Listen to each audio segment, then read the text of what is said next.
Welcome to Season 4, Episode 15 of the Outlet F1 podcast, part of the Ship It Studios podcast network, and this is the 2022 Miami Grand Prix race review. I am your host, James, along with my wonderful co-hosts, Andy and Deanna. I'm going to be honest with you two, probably, 6-ish months ago, I was expecting to have this recording and you two looking like lobsters.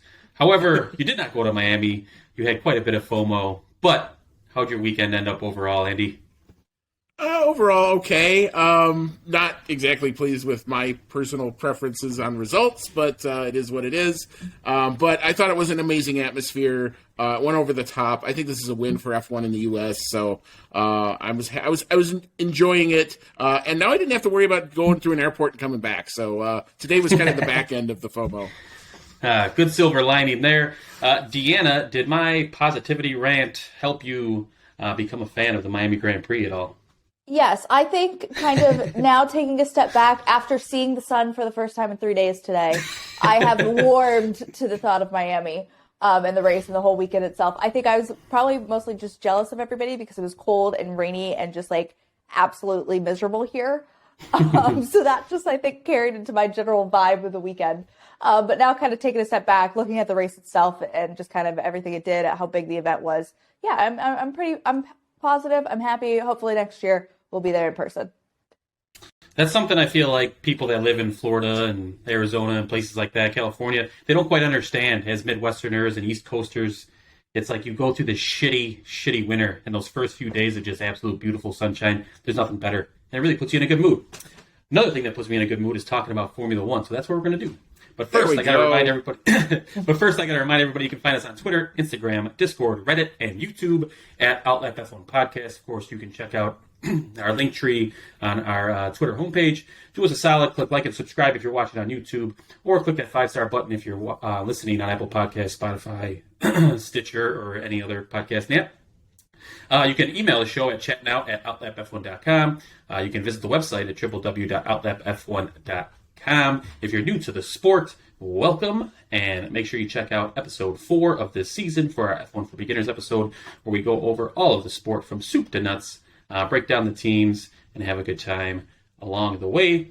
Make sure you check out Relat, Deanna's project. She has her Miami reaction up. The couch is on a bit of a hiatus again, but she was in her control center, we'll call it, and her video is great as always. And I'm nominating Deanna to do actual race direction because she's got enough screens to say what's good.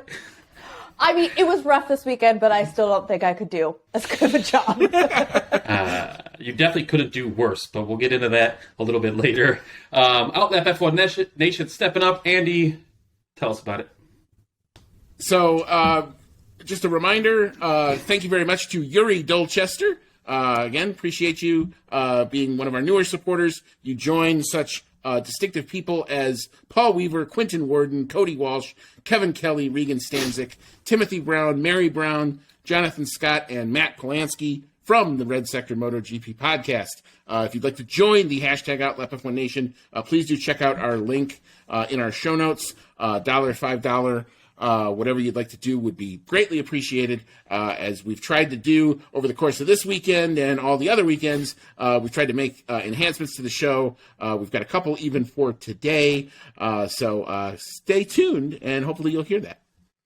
Yeah, there is a special treat at the end of the episode. We have fellow Ship It Studio podcasters Chris and Katie, brother and sister from the excellent podcast Games We Grew Up With, where they go back and play some of the games from our childhood, from like the late 80s, early 90s, and they kind of talk about what they remember from it, then they play it, and then they discuss some things that are different and whether they still enjoy it or not. But they are actually our boots on the ground for this weekend, so make sure you check out our timeline for some of the pictures they sent us and listen to the end of our episode here to hear their experience of the inaugural Miami Grand Prix. So shout out to them. Thank you so much for helping us out with that. And we had a great conversation with them, so make sure you check that out. Yeah, it was a ton of fun. And if you want to check out their podcast, I mean, to me, it's total nostalgia. There's an episode where they actually profile the original Super Mario Brothers from 1985.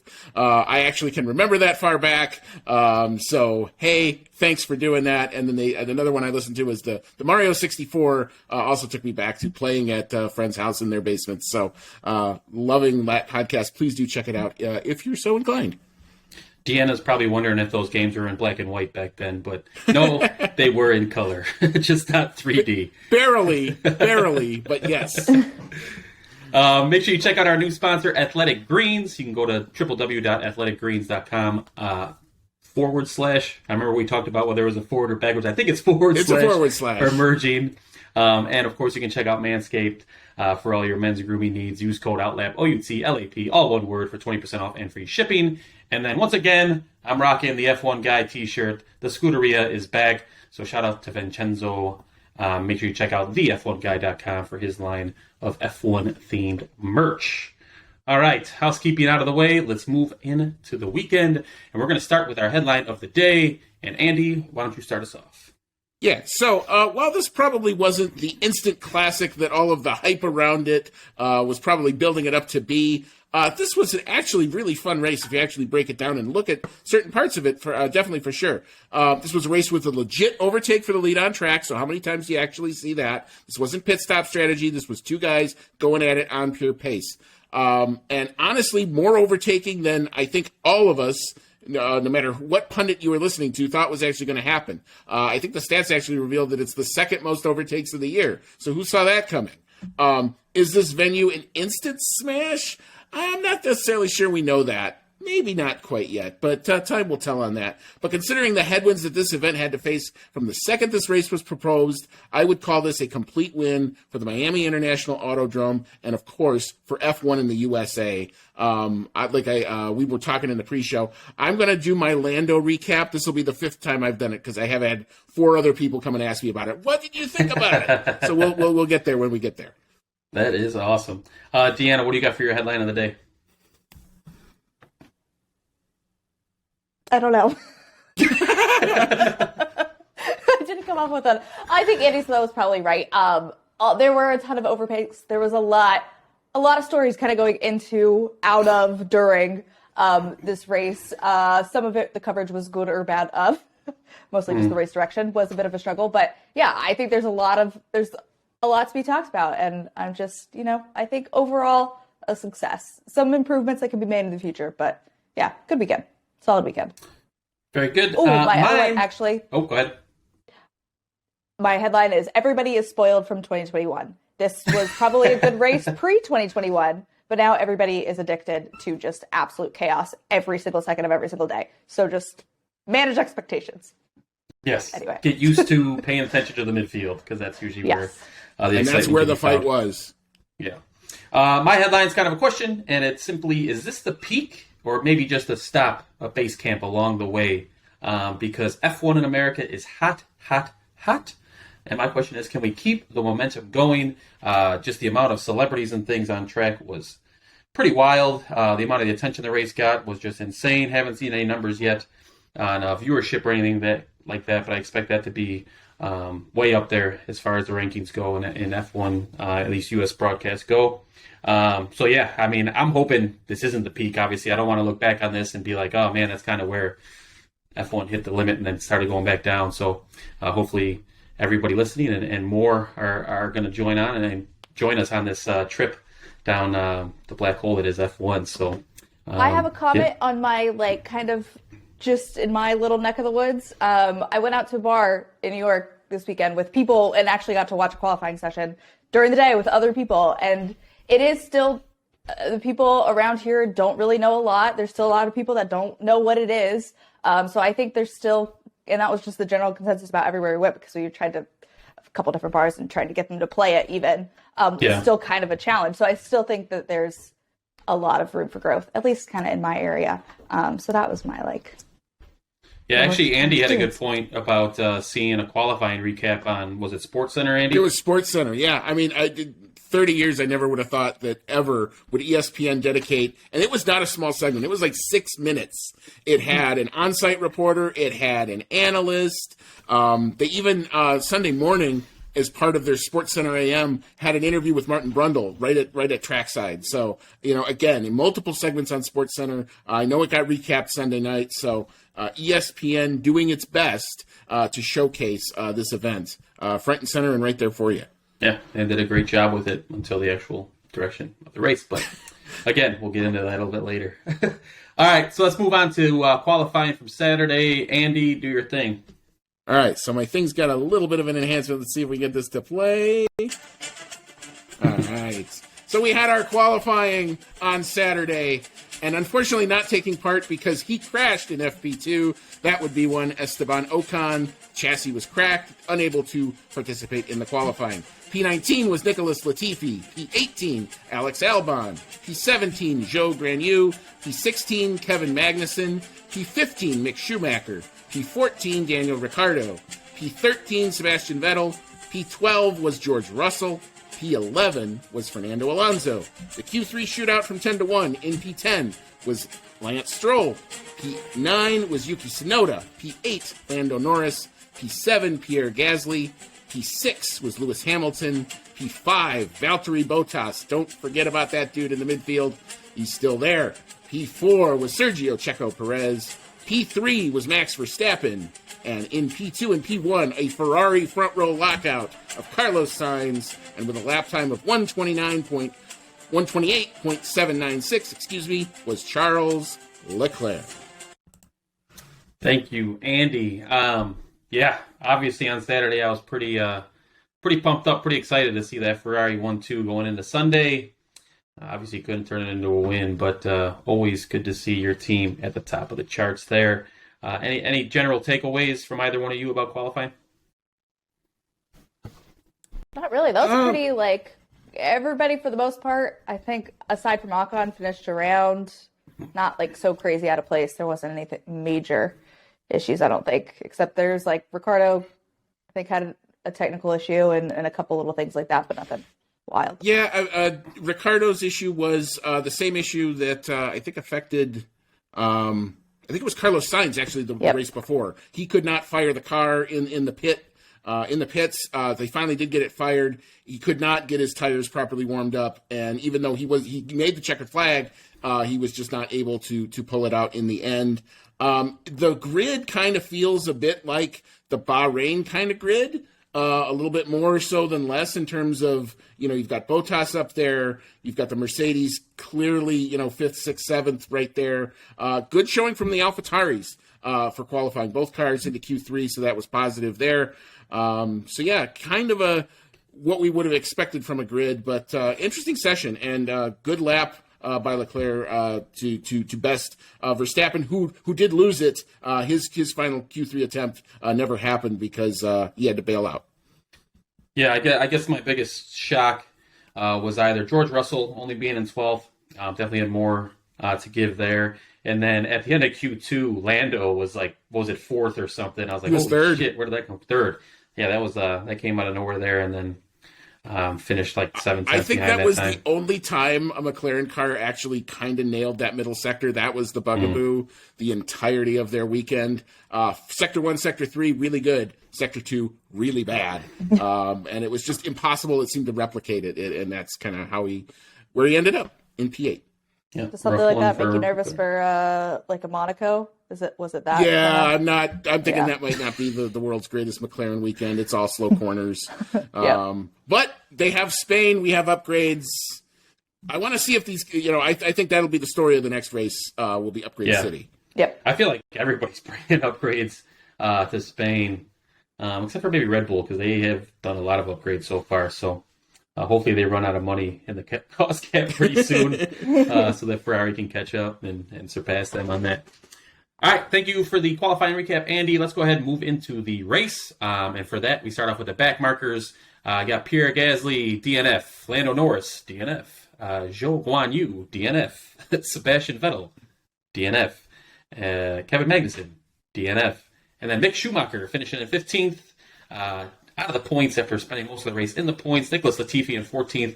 And Danny Ricciardo in 13th place. Let's go ahead and start off by talking about the Schumacher and Vettel collision. Master and Padawan. Lap 53, Vettel passed Schumacher so Schumacher was passing Ocon, and as that was happening, Vettel was passing both of them, so it's kind of a cool move there. And then Schumacher tried to dive down the inside just a couple turns later after the pit straight, going into turn one, and maybe got a little overzealous there and ran right into the side of Vettel. So does anybody want to make a case that it wasn't Schumacher's fault there? I Nope. don't think I can. Yeah. And I think we saw the same incident a couple other times. Perez, I mean, luckily, just him and Sainz brushed wheels. Same thing with Yeah. Alonso and Gasly. I think people just got a little excited going into turn one there.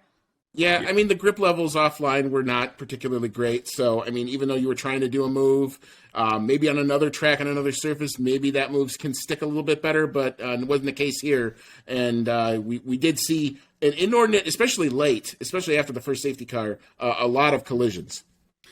Yeah, I wonder, and that's kind of one of my concerns about this track. Obviously, they got to figure something out with the surface for next year, but I guess I'm kind of concerned since it's not always going to be a track. It's going to be a parking lot most of the year. It's going to need to get rubbered in every single year, and like the weather in Florida, it rains like every day in the summertime. It's just what it does. So I wonder if they're going to kind of have those concerns every year, unless you can think of a reason not to. So what I think they ought to do is they ought to get some USF3 and USF4 to be on the calendar maybe a week or two before the event.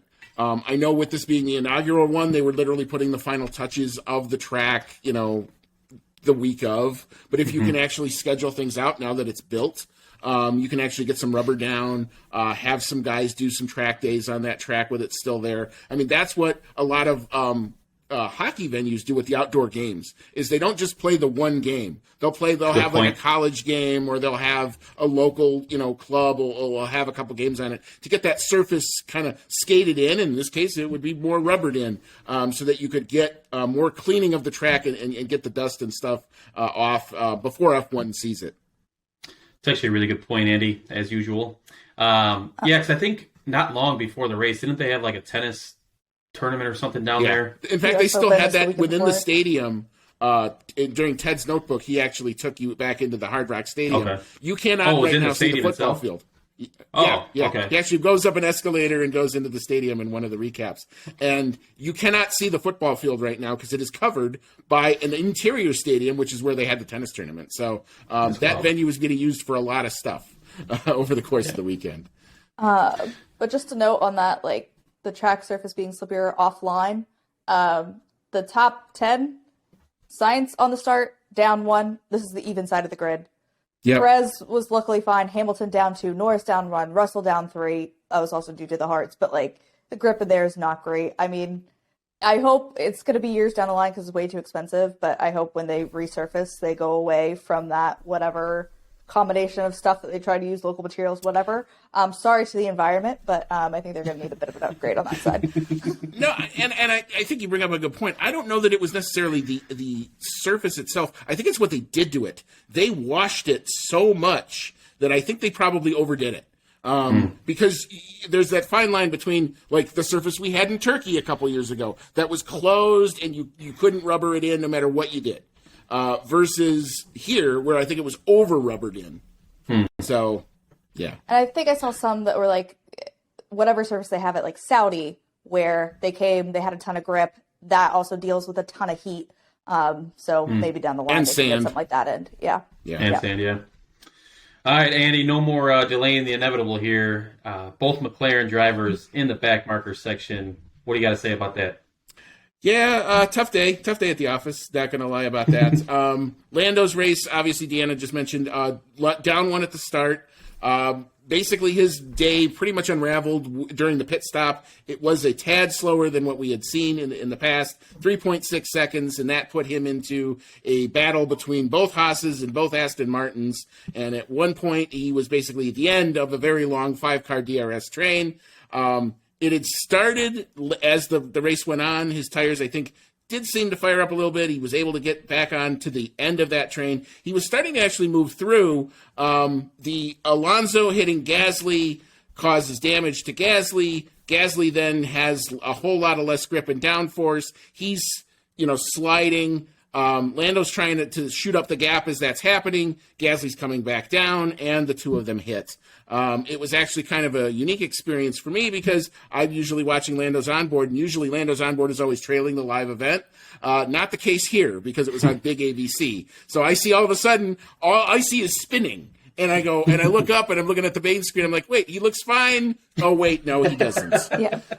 And so my first official hat toss of the season ensued after that. I had Gasly's on board, and I just saw Norris kind of go flying up in the corner of my screen. But also, I went back and watched it. The best is Gasly's radio, because he literally says, I have a problem. The car doesn't turn. Then you hear a little noise, and then he goes, ooh, I crashed. Like, all at the same time. But it's like the audio doesn't sync with the video, so you see Norris crash and then that radio message happens. It's really great. I recommend going and watching that one. Sorry for Norris, but it's funny. Yeah. I think probably one of the funniest moments of the actual race was the walk of shame by Lando with that basketball helmet on, which I thought the basketball helmet looked awesome, but for some reason, his walk of shame with that basketball on his head, I was dying. I couldn't handle myself.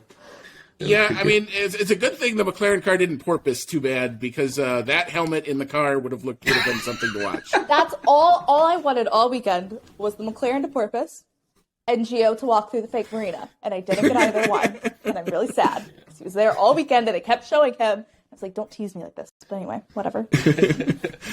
Deanna, who do you blame for that, Gasly or Norris? Who gets more of the blame, I should say? Gasly. I mean, he had the issue. Like he said, like he can't steer. I don't think he was paying attention to what Norris was doing because he was. I mean, you could see going through the lap, he was not on the track. He was just doing all he could to kind of wrestle with that car. And then I think Norris is kind of rejoining, and I'd put it more on Gasly, but it is just a kind of one of those. Yeah, it's a racing incident. Yeah. I'm like 51% Lando, I think. Because I feel like he should have probably given enough space to get around. He was probably playing a little closer than he needed to. I know Gasly was coming back onto the track after that off there, but I don't know. I feel like Lando could have done more to avoid that, but maybe that's just me.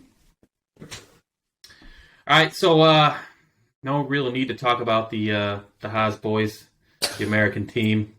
I mean, they just literally, the lack of team orders, I think, cost them because they were looking actually fairly good, and they kept scrapping with each other, and they scrapped each other basically out of the points. So that was kind of the Haas day in a microcosm. And then Go ahead. Schumacher and Vettel. That was I put that blame on Schumacher. They didn't give him a penalty afterwards. I thought they would because they gave one to Alonso, so whatever. But yeah, tough. And with Vettel, it's just so close. Well, I want to make sure I don't forget, so I'll bring it up now since we're talking about American F1 teams. But, I mean, our boy Andretti's out there hustling, trying to get his petition form signed up. Things could get interesting there. I mean, Andy or Deanna, have you heard anything about why they're so hesitant to be welcoming in an 11th team? The FIA has a lot of issues right now on its plate. It has a new president, and I think he's getting a little overwhelmed. When we get to awards, I have some commentary on some of the stuff that the FIA is actually doing. And I've done a little bit of research in it, and the bottom line is it's all about the almighty money at the end of the day. And it's basically forced Andretti. Michael was literally going from team principal to team principal to get a petition signed to say, it's okay, we'll let them in. So there are some rumblings of a bigger fight between the FIA, Liberty, and the teams. So stay tuned. Things off the track could actually get quite exciting in the next few weeks. I just feel like on the money front, though, this kind of makes sense for everybody because you get an American team, you get an American driver. We have so much energy focused into America right now, where they are making lots and lots of dollars. Yeah, I feel like everybody would kind of benefit at the end of the day, but whatever. Yeah, it really just feels like just the perfect time to bring in a true blue USA team and a USA driver. Just, I don't know. I think it'd be a huge mistake if they don't. But yeah, and the it'll be longer interesting this to goes watch. off, or the longer this doesn't happen, the more the dumb debate about IndyCar versus F1 is going to continue to go on. When there's plenty of room at the table for both of those series. Yeah, I saw some of that, and it was just I don't like it. I don't like hearing it. But I'd be on F1 side mostly because IndyCar and their stupid ass commercials every 5 fucking laps. But I don't positivity. So let's move on. Let's move on to the midfield here. We got Yuki Tsunoda in 12th, Fernando Alonso in 11th after a penalty during the race and a penalty after the race. 10th place for Lance Stroll. Alex Albon in 9th place. Thanks to Fernando Alonso's penalty. So hell yeah, 2 points for Williams yesterday rather. Ocon in 8th, epic drive by him. Bottas in 7th, Hamilton in 6th, George Russell in 5th. Again, top 5 finish for George Russell at Mercedes, and Sergio Checo Perez in 4th. Let's start off with Albon, who, he's been driving the shit out of that Williams all year long. He benefited, like I said, from the Alonso penalties to finish 7 spots up from where he started in 9th place. So Williams now has 3 points, which is pretty impressive. All of them are Albon's, and that's more points than some pretty popular all-time great drivers. This is true. Yeah. He has more points right now than Mr. Alonso, which is very interesting. First of all, kudos to the Williams. They finally learned that if you put copper top on the livery, even though there's not a whole lot of livery left, it makes the car look cooler. So thank you for understanding what Duracell is and at least marketing it within the United States. That was a win. I thought that was fun. However, Albon's race, talk about beneficiary from the Norris-Gasly incident and the ensuing safety car, because they were really kind of nowhere, but comes in, able to make his strategy work. A lot of guys in this midfield, particularly George Russell. Talk about getting bailed out on strategy of rolling the dice with the safety car and having it come up a pure 7 shot. So kudos to that Mercedes strategist for making that work and for getting George Russell, the only guy in F1 to be in the top 5 in every race this season. But kudos to Albon. 2 big points for Williams Mercedes. That's big for them. Yeah, it's also a shocking thing for me to realize that Albon has more points than Alonso. That just threw me for a loop. But yeah, I know. Albon, definitely very lucky for the safety car because everybody in front of him pitted, a lot of them for the second time. And then you had the Norris incident, all of that stuff. And then you had the Vettel and Schumacher incident. And he was one of the early pitters, which that did not go well for any of them. That's kind of what got Norris back in that whole mess to begin with. Yeah. And same with Gasly. So definitely a lot of luck, but to just kind of stay out of trouble through the whole Haas, Aston Martin, kind of Alpine, McLaren situation that was going on the entire race. So, great work from him. And I have a feeling by the end of the season, he's just going to look like a giant fire hydrant if he keeps dyeing his hair red, but it works yet again. And I guess the team had said if he scored points or something, that a lot of them were going to dye their hair red too. And then when he came up to get him to pay up, a lot of them are changing their minds. So we'll have to see if they got a lot of red hair in the garage in Barcelona in a couple weeks here.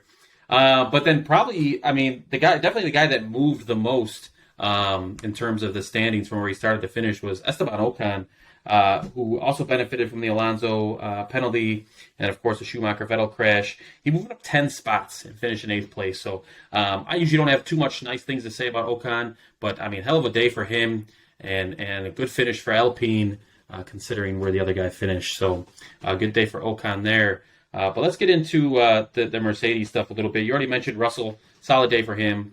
Top 5 finish yet again. The only guy on the grid who's got a top 5 in all, 5 races now. So excellent day for Russell. But the guy that finished right behind him, pretty popular guy, pretty good, pretty successful. But Lewis Hamilton finishing in 6th place behind his teammates. So now I think the battle between them, qualifying, I think Hamilton's up 3-2. But Russell's got him in points by far here. And Hamilton had some interesting radio calls back and forth with Bono today or yesterday. Man, I'm so used to recording on Sunday night. It's just one continuous day. It's fine. Yeah, right. But yeah, he wasn't too thrilled with some of the questions they were asking him about strategy, and I agree with him on that one. He doesn't have all the facts in front of him. So, Deanna, what do you kind of think about Hamilton's reaction to that and kind of where he stands right now? I was very much lost when all of that was happening. I didn't quite know because I think Crofty or something. I was looking at a million onboards and Crofty was saying something that he like came in and did a cycle through, which obviously didn't happen. Which I messed up a tweet because I thought he was on softs. He was not. Yeah. I do think he had enough time to pit and come in for softs if he wanted to. He would have been behind Russell. So it just would have given us a little bit more of a teammate battle.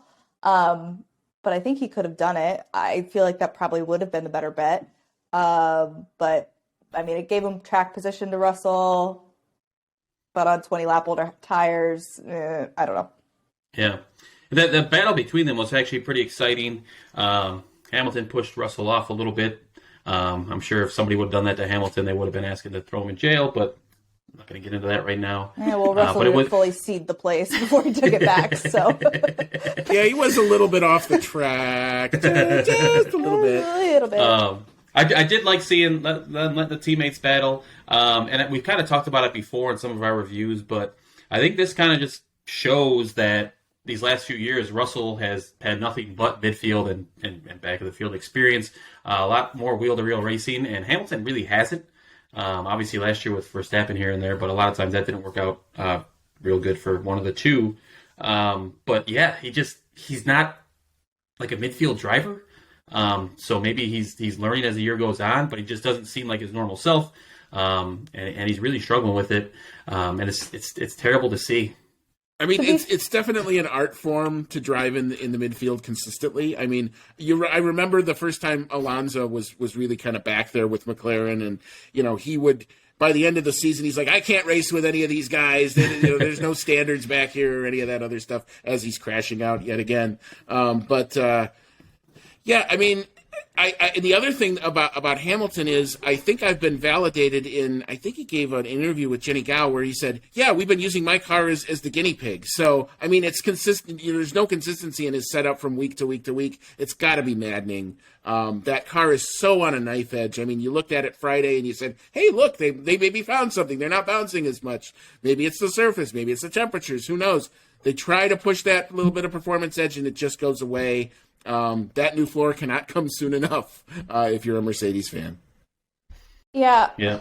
Hamilton this season, I will say, to be fair, this is now the second time where Russell got lucky with a safety car and he didn't, which is probably why Russell ended up ahead. Granted, there's other stuff they could have do. I think Imola was rough and Saudi Arabia was rough. But yeah, they've just been experimenting with that car. They said this weekend it was about diagnosing the problem, not about fixing it. So hopefully next time around in Spain, it'll be a bit better, but yeah. It almost feels like Spain is going to kind of be like a mid-season testing instead of like the preseason with all. I mean, you almost wonder if they're going to come out with a B car. I mean, this is something that we hadn't seen teams do for years because it usually costs that much. But what if they come out and they're regular side pods on that car? I mean, you could see that in a couple weeks. Yeah, I saw an article somewhere, I can't remember, but they said that they might revert to a slower spec just to have a better baseline and then kind of go from there. So there's definitely issues. There's lots and lots of issues over there. But they're still solidly in third. Like, they're just picking up the points where they can. They've gotten lucky from some Ferrari and Red Bull dramas, but yeah. Hate to see it. So let's talk about Checo. Overall, I mean, a pretty good weekend, but not quite where he should be considering how good Verstappen looked in that Red Bull. He did experience a loss of power, probably like midway through the race-ish. I don't remember what lap it was. And then he had a shot at Sainz, threw a dive bomb that he couldn't quite pull off. Thankfully, he didn't run into Sainz with the way Carlos's luck has been going. I thought for sure he was going to run right into him, but Sainz was able to get right back ahead of him and then hold him off till the end. So anything special from Checo's day jump out at you? Maybe his weekend? I think... No, go ahead. Okay, I was just going to say, I mean, he definitely suffered, I think it's like a sensor failed and he was still kind of dealing with it the rest of the race. So probably could have been a bit more competitive through the end there. But again, just kind of, he's doing his job quietly. I mean, probably could have challenged for a podium without that issue. Did. And then, yeah, still doing well I mean, over there. he qualified less than a tenth off his teammate. So, I mean, on pace, on raw pace, he was there. It was just the Ferraris were just that much better in quali trim on the short runs on the soft tires. So, yeah, but I think Red Bull has to be happy with where they were. They couldn't. You didn't. I thought I would see more team tactics and team strategy, but with this being a new track and people not really knowing what the optimum strategy really was, I don't think they could really play any of those games of trying to pit somebody early. Undercut was not necessarily working. It kept throwing people into DRS trains, so you couldn't really do any of the team stuff that I thought that maybe Red Bull would have tried to employ. And they didn't need to, as it turned out, because Max did it on track. Very true. All right, so let's go ahead and move into the podium now, where we'll start off with Carlos Sainz finishing on the third step of the podium. I think he was the first to walk out with that goofy-ass football helmet on, but that was an experience unto itself. But he did hold off Checo, as I mentioned. Checo, of course, was missing power, as we talked about. But he did get that much needed podium. So he didn't really show the pace. I mean, in qualifying, he looked pretty damn good, but didn't show the pace during the race to really challenge for a win or to be on one of the top two steps. But at this point, his job is to beat Checo, and mission accomplished, at least for this weekend. So anything else to say about Sainz besides the shirt being off in the cooldown room? Well, that was fantastic. But anyway, this poor man is cursed, though. Thursday, cut his head open on that metal thing. That was rough. Oh, my God. And then I think we're going to probably get to the whole Tech Pro concrete wall barrier situation, but he was also dealing with injuries there. So, yeah, just kind of rough, although put it into the wall himself. So, but yeah, we hadn't talked about that yet, but they definitely need to fix that and make that Tech Pro. Very disappointed they didn't do that, because I feel like that's something they could have done, but... Yeah, or a tire barrier or some sort of ad hoc solution or something. I mean, they were able to resurface or seal parts of the track that were problematic overnight, but they didn't see it fit to move some Tech Pro to where it was obviously going to be a problem. And I think this is a great result for Carlos, simply because I don't think he was 100% after that hit. He did not look it. He did not sound like it. So, and he had no data on long runs the entirety of the weekend. So, yeah, this is a really good result for him. Hopefully this is now the building block. Hey, we got one out of the way. We can now get back to where he wants to be. Yeah, that is the hope for sure. Because I'm still hoping to see a Sainz win at some point this year. All right, so moving on to Charles Leclerc. The pole, obviously, real nice for him to get again. But basically, he needs to find some more consistency on Sundays if he wants to be the World Driver Champion this year. And I know he's still in first place, only by like 19 points now. So that gap is closing ever so slightly each race. So the biggest thing for Ferrari overall is, like we've kind of already touched on, is the upgrades that are coming. Spain has kind of been the target for rolling out some big ones. So I definitely expect to see some good things there. And the biggest thing is that fucking Red Bull is a straight up rocket ship on the straights. And it's just, I mean, it's like a 10-kilometer difference, which is just, that's a lot. And Ferraris, I think it's going to be kind of track dependent. I think anytime we're going to see these super long straights, it's going to be tough to beat Red Bull. It just is. But as long as we get into some tracks with more twisty bits, I'm very confident in Ferrari as we move on. I'm confident in them being able to figure it out and continue to develop. I think Red Bull's developed a bunch at the beginning of the year, which is great for them. But, there is a cost cap now. Bonotto is already starting to call those things out. Other teams are doing their best to hold the other ones to that cost cap. So that should be an interesting storyline as we move on through the season. So still confident, still happy. Leclerc is still a hell of a driver. And this is just Max's day. Anything I think it's fascinating how the differences in this relative strengths of the cars between Ferrari and Red Bull is setting up.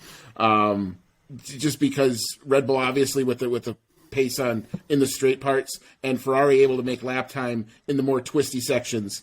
So I think that gave him the edge in qualifying. But in race pace, yeah, I mean, it was just that was kind of the determining factor. Once Max got within the DRS was powerful enough to get close enough to where he couldn't pull the move off in the hairpin necessarily, but it was right down the main straight. Hell of a move. I've seen some people trying to criticize Leclerc, like, should he have fought more? Not in lap 9. That's not when you go all out because bad things can happen to you. And he understood, hey, he still got the high ground. So I thought this was probably as good of a drive as you could have expected, given the strengths of the cars right now. Yeah, I mean, even with DRS, Leclerc just couldn't close the gap to Verstappen. I mean, he could kind of get close, but it was just never going to be enough to get back past him. So I think in a straight line is a little rocket ship. Mm-hmm. Yeah, I guess at the time I would have liked to seen some more fight, but I'm okay with him, especially early in the race doing that. And at the end with the safety car, I was excited that he had another shot, but realistically, I just wasn't feeling good about it with the way that Red Bull is handling the straights, obviously. So, sometimes to be the World Drivers' Champion, you got to be consistent from beginning to end. And if that means being happy with a second place every now and then, I mean, it is what it is. If he would have been okay with a third place a couple races ago, he'd have a bigger lead right now. But he gave away those points pushing. So he's learning as he goes. I'm still super confident in my boy Charles. So let's move on to Max Verstappen, the winner of the weekend. Once again, if he finishes the race, he wins it these days. So he is the defending champion for a reason.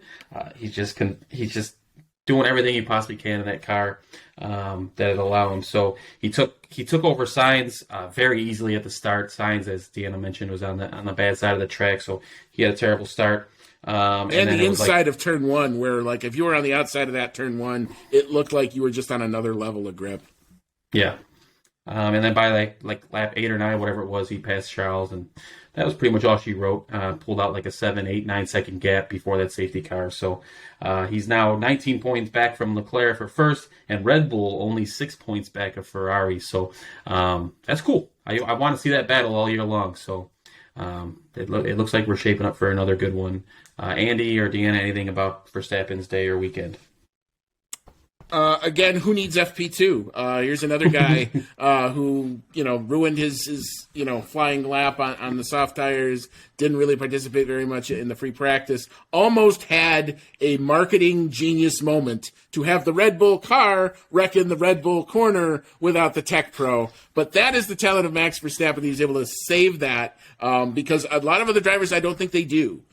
So that's just the skill and the quick hands and the reflexes of one Max Verstappen. And just a great race, I think, for him. Very good drive. They are clawing back in the constructors. He is clawing back slowly in the drivers. Ferrari's still with the high ground, but not as much. Can we insert a Allen Iverson soundbite there for you, Andy? Talking about practice? Yep. Practice. Yep. Well, I mean, Mercedes, the goal.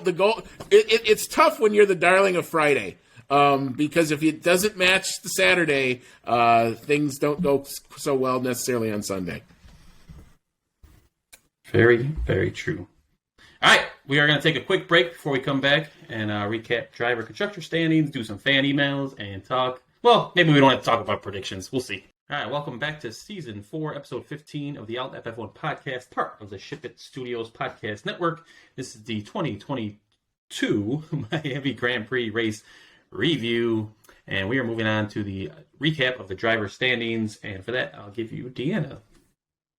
Yep, so in first place is still Charles Leclerc with 104 points, and now behind him, only 19 points behind, is Verstappen on 85. Perez is in third on 66, Russell in fourth on 59, Sainz in fifth on 53, Hamilton in sixth on 36, Norris in seventh on 35, Bottas in eighth and third with 30, Ocon in ninth with 24, and rounding out the top 10 is K-Mag with 15. Very nice, thank you. And for the team standings, we still have Ferrari in first place with 157 points. Red Bull, like I said, only 6 points back at 151. Mercedes in a distant third, 95 points. And then a ways behind them, you got McLaren in fourth with 46, Alfa Romeo in fifth place with 31 points, Alpine in sixth with 26, AlphaTauri in seventh place with 16, Haas with 15 in eighth place, Aston Martin in ninth place with 6 points, and Williams now with 3 points down in 10th place. All right, so quite a few emails again today. Always love to see that. So Deanna, this is your time to shine. Take it away. Okay, so starting with Rachel Fleming, asked, do you guys think it is now just between Leclerc and Verstappen for the championship?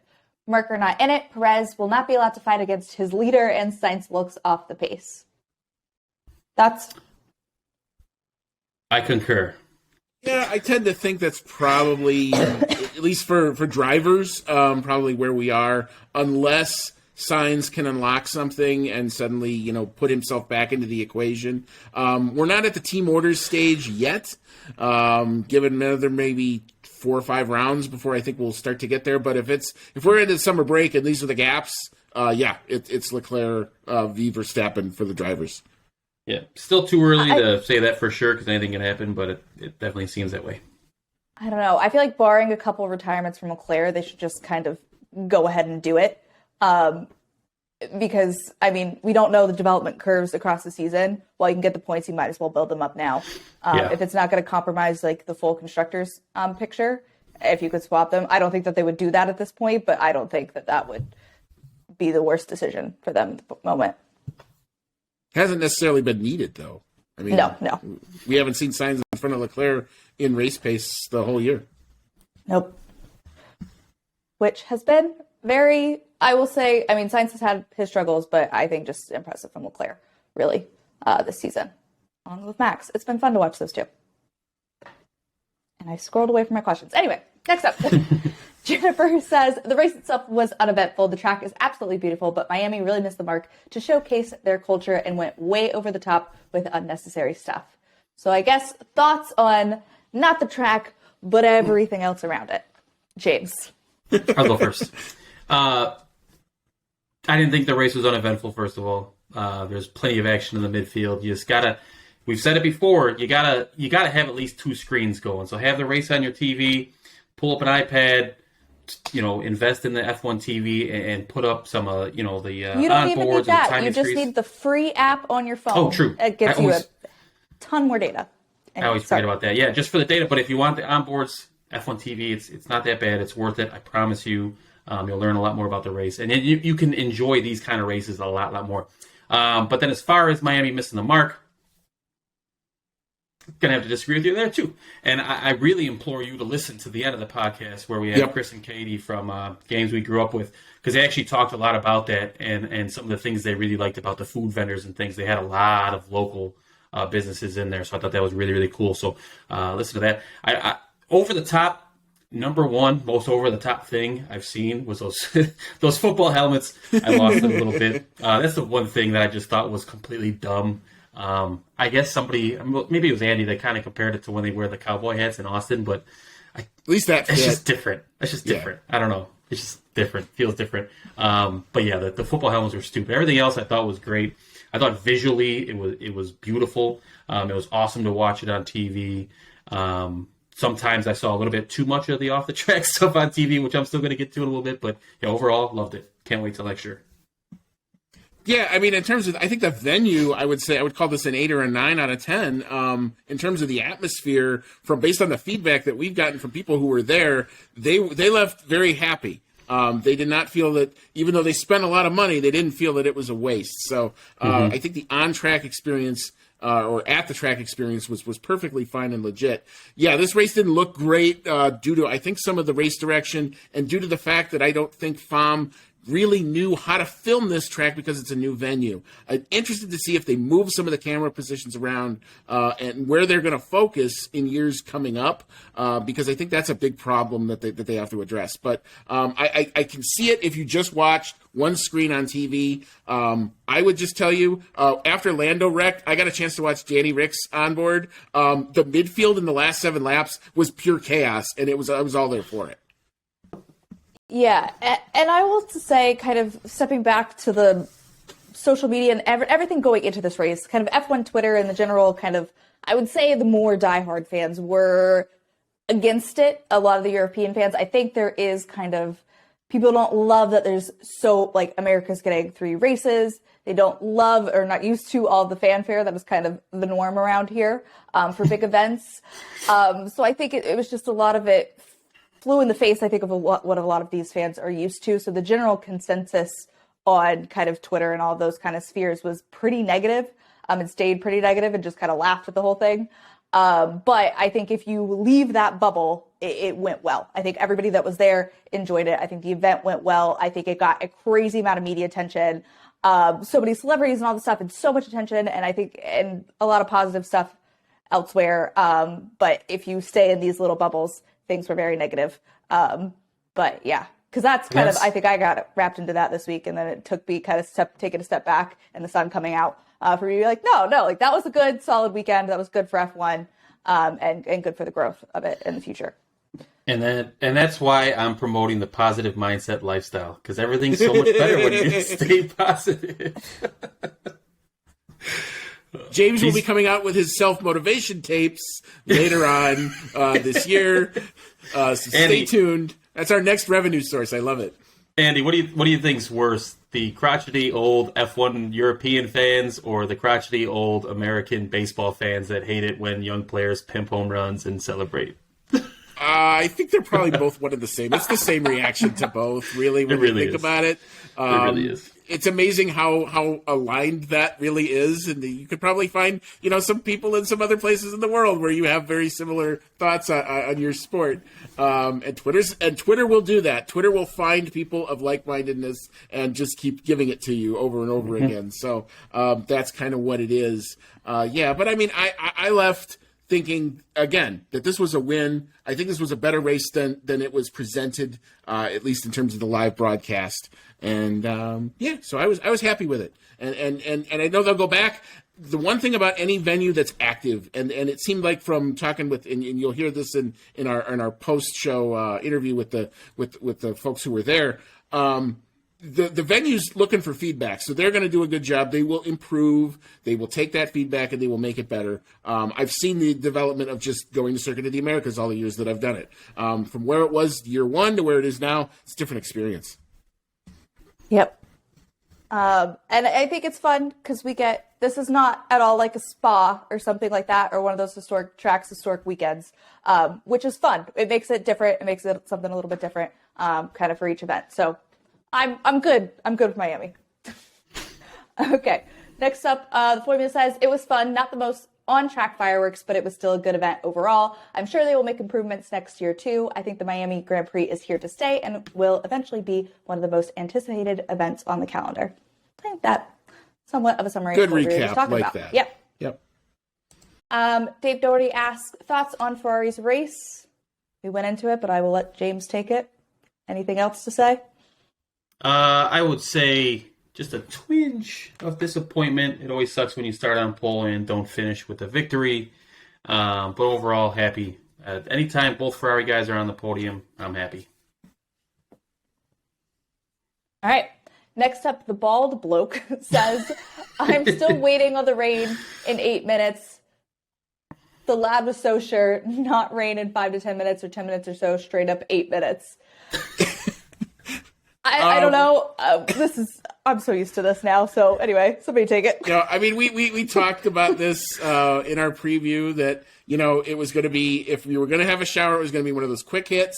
It happened actually about maybe 2 hours before the race happened, where it actually covered the surface. And then once the sun came back out, that was kind of the end of it. It didn't bubble up enough to do anything. So, yeah. I mean, if you were looking for rain to make this thing a little bit more spicy, it didn't happen. I don't think it needed it to. Once we had that safety car, I think it got spicy enough. Yes, and then again, just very used to F1 broadcasts being like, it'll rain in 5 minutes, and then it just never does. 3 hours later. Anyway, next up, RC says, race before safety car 3 out of 10, race after safety car 5 out of 10, pre-race stuff 2 out of 10, post-race interviews and podiums negative 2 out of 10. Overall, 3 out of 10, if being generous. Has potential to be a decent track with a few changes, but needs to lose the over-the-top dramatic faff around the race.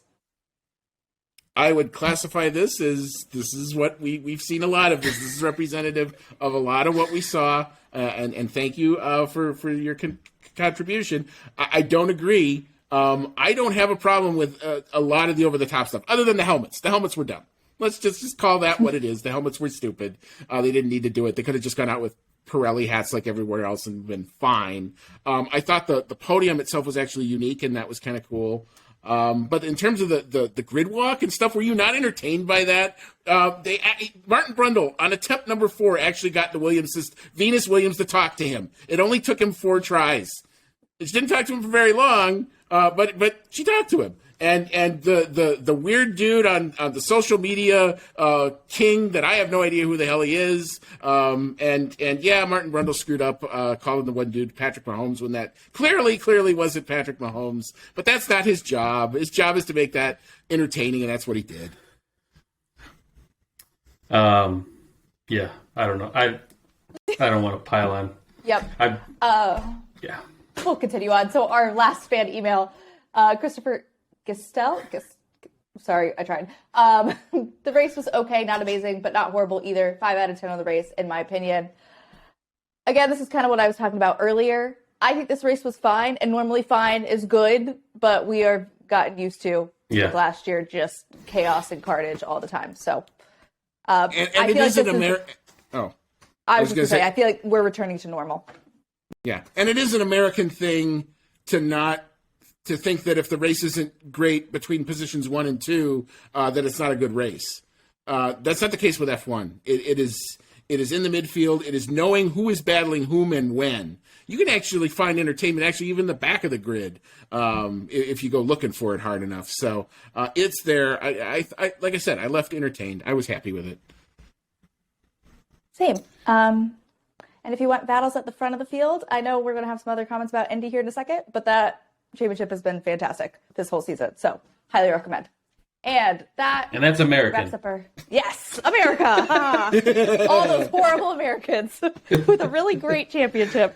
Anyway, okay. And Roman Grosjean to boot. Yeah. Well, causing running into Brambury Hall and all sorts of fun stuff. Hey, that's it. All right. Sorry. I'm just kind of re-entered my positive mindset. These people are trying to bring me down here. All right. Let's move into the weekly awards. And, of course, we start with rubbish. Andy, I think you've been excited about this one, so take it away.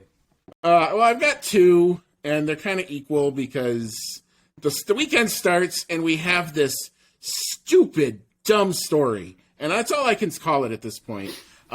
This air quote fight between Lewis Hamilton and the FIA over jewelry and underwear, and you got Sebastian Vettel wearing his underwear on the outside of his race suit. This thing is just dumb on all levels, and it should be settled behind closed doors. Lewis Hamilton should be able to sign a waiver that says, I'm okay with it, this is what it is, and the FIA should be fine with it. They've got bigger fish to fry. The FIA right now is pissing off its teams, it's pissing off its commercial rights holder, and a lot to do with money. That sprint race thing, that didn't get rubber stamped is a big problem.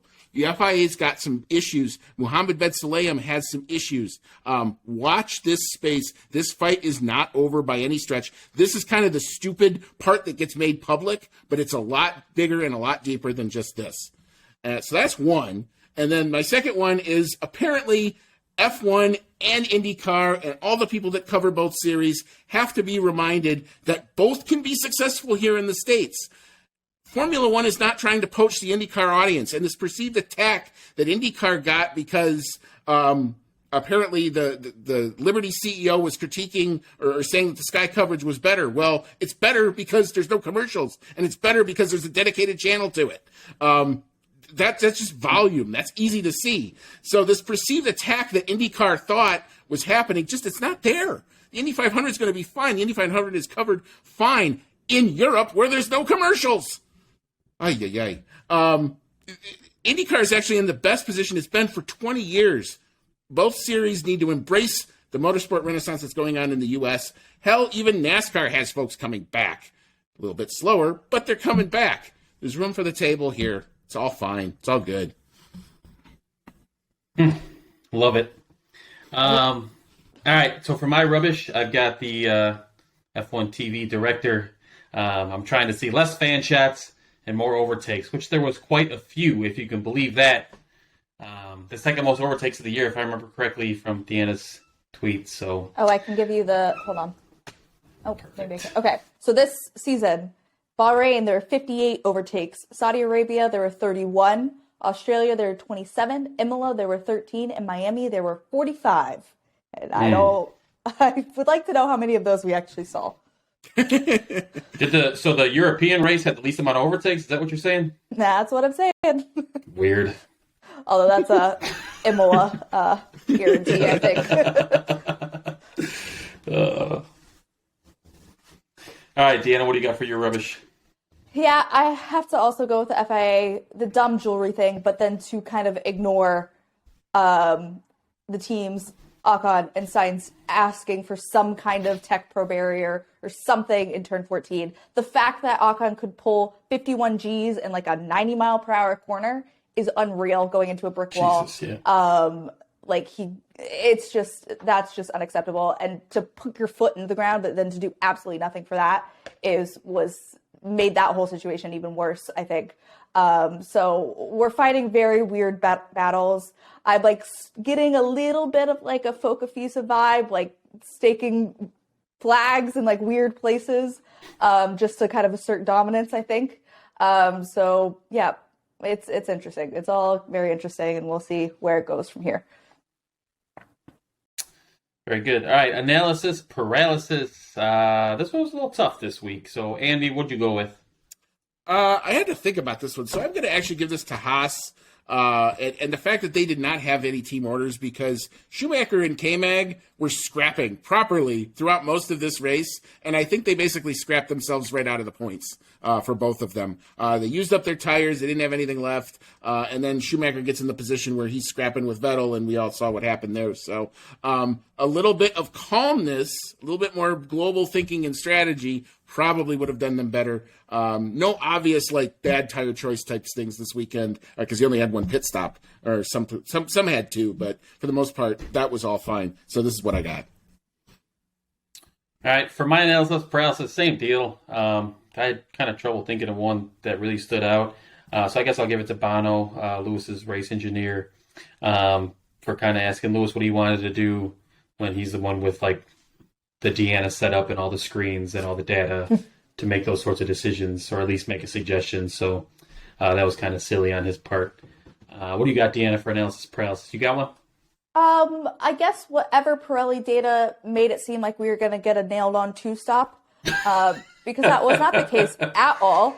Russell never really dropped pace on the hards about 40 laps in, and then he was lapping with the mediums once you got those tires up to temperature. It really did screw up all of those runners that tried to pit early. That's how, again, Norris kind of got in that situation. Same with Gasly, kind of back towards back, ruined Tsunoda's race.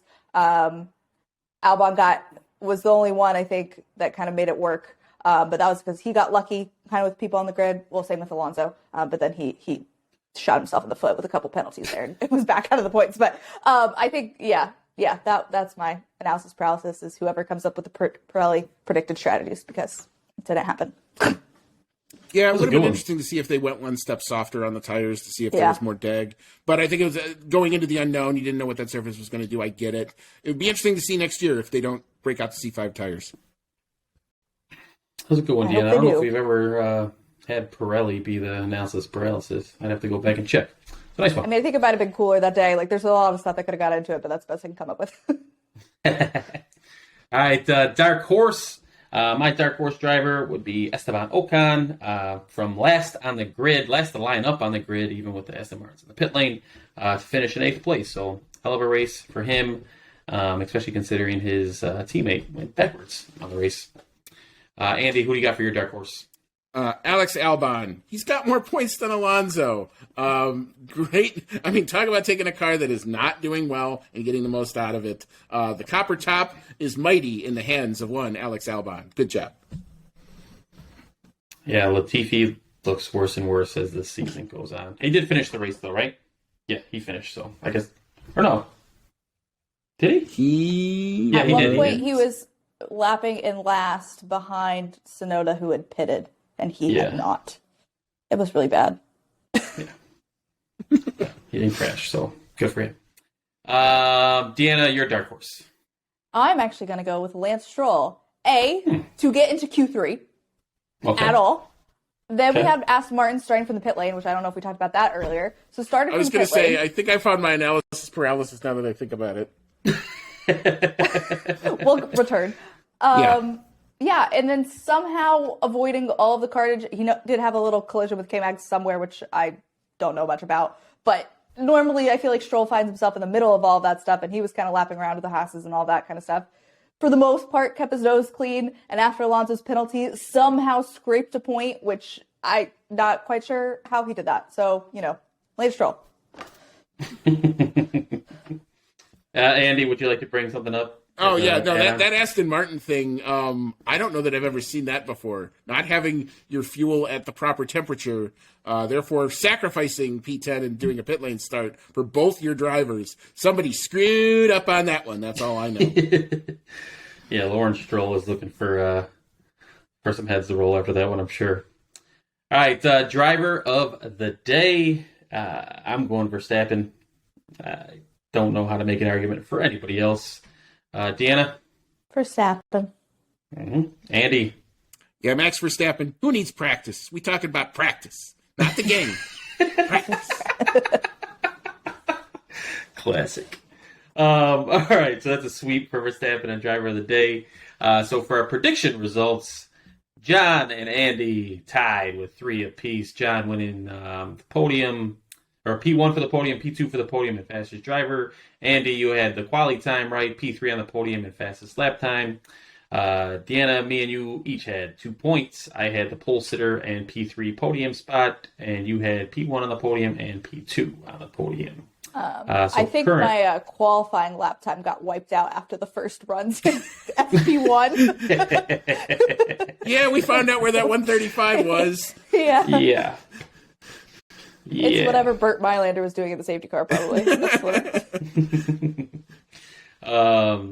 So season standings now for the predictions challenge. We got John leading the way with 14, Deanna in second with 12, Andy with 11, and I guess I'm in last with 10. So that's But cool. it is tight. We are equally not good at this. Thanks, Andy. You always know what to say to cheer me up. So yeah, any final thoughts on the Miami weekend? We're heading into Barcelona, Deanna. I'm actually just excited to get back to European race time so I can have enough time to do all the things that I need to do in a day, in a race day. So yeah, Yeah, I you ain't do lying. enjoy my 9 a.m. race times. Every once in a while, the midday race is fine, but I do prefer the early morning race. It just feels right. Yeah. Andy, final thoughts? Yeah, I mean, we're going to head to... Oh, there goes my new phone. We're going to head to Spain as I knocked it over because I get so excited about upgrades. So that will be the focus of the future for the next couple of weeks, is that report that comes out about the show and tell will be a fascinating document. It will probably be 3 pages long. Can't wait to kind of get into it and see what works and what doesn't, because some of it will work and some of it won't. So stay tuned for that. Yep. And we have a week off, so enjoy that. And then you'll hear us on Wednesday going into during race week, I guess, talking about the Barcelona Grand Prix and any news that may have happened between now and then. So make sure you check that out. And of course, Sunday night we'll be back on our normal schedule, getting our Spanish Grand Prix race review ready for your Monday morning commute.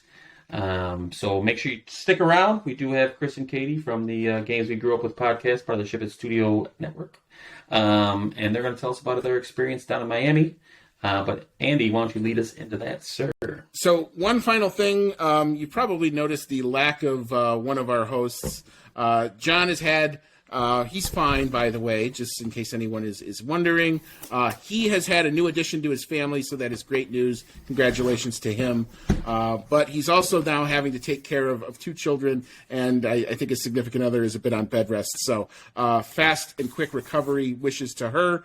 As I've said, and we're not necessarily sure when John will be back on with us, at least to record. He still wants to do some of the video. He still wants to do some of the background stuff when he can. But, I've said this before. He's the reason we're all sitting here together doing this. So hope that he gets back when he can and at full strength. Hopefully things get better as soon as they can for him because we miss him. Well said. All right, and with that, hopefully things get better. And as always, may all your laps be fast. Stick around. All right, so now we move into a very special part of the show, doing something new this episode. We are talking to two of, I guess we can call them co-workers, Andy. Part of the Ship It Studios podcasting network. They're from the Games We Grew Up With podcast. I have Chris and Katie, brother and sister. One, I'm impressed you guys are 30-somethings, and you guys still get along this good with each other as siblings. So I don't know if I could pull off a podcast with one of mine, but great to meet you guys. Why don't you tell us a little bit about yourselves and your show? Yeah, so a lot of this obviously was driven. The podcast was the whole pandemic thing is when we started. We're locked in the house. Katie and I live on opposite coasts, so it was a way we're just like, hey, why don't we start playing, just do like a game night and play some video games together, like, once or twice a week. And then we're like, we've got all these games that we played when we were growing up.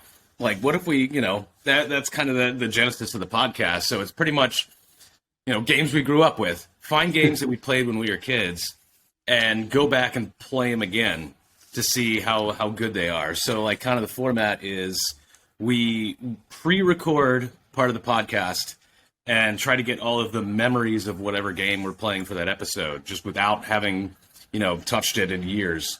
And then we'll go play it again and see what we remember and what we didn't remember. And does it live up or not? Yeah. Or are we better than we were as children? Not as often as I would like. But yeah, because we grew up playing the games together, so that's kind of where it started. All was like, these are games we played, sitting next to each other or watching each other and stuff like that. So going back and playing again. So a lot of games where I have the memories of being like, Chris, I can't beat this part. I need your help. And going back and being like, hey, as an adult, I kind of can do this myself, so it's better now. Or other ones being like, oh God, it's even worse than I remember. So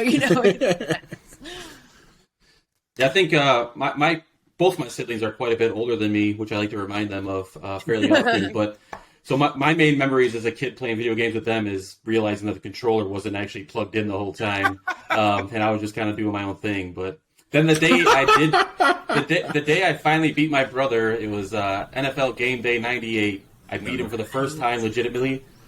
One of my greatest, proudest moments. that's great.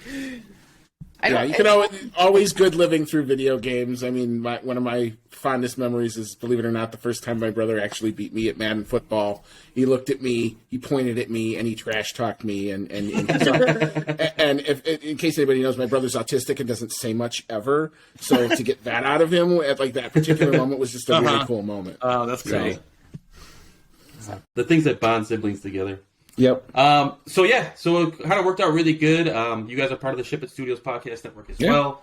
So we're super excited to have you on and kind of got linked up with you guys because you're actually going to the Miami race. So some of us, more than others on the podcast, had quite a bit of FOMO this weekend, knowing we couldn't be there. So we kind of live vicariously through you guys. I know you sent a lot of good pictures for us to post on the account. So we wanted to have you on and kind of get the feel you guys experienced in Miami. Last year we went to the Nashville IndyCar race, and that was the first one of its kind. So there's definitely some things we noticed that could have been better. So we're kind of maybe you notice some of those things as well. So let's start it off. Kind of just maybe overarching your feeling over the weekend as well. Would you go back next year? Would you rather try out a different race? Like, what do you think? I think that it was a really good experience. We got in pretty early to the race in terms of getting tickets. So like they announced it, we're like, we really want to do this. We had the opportunity to pre-order through The pre-sale. Yeah, the pre-sale through McLaren.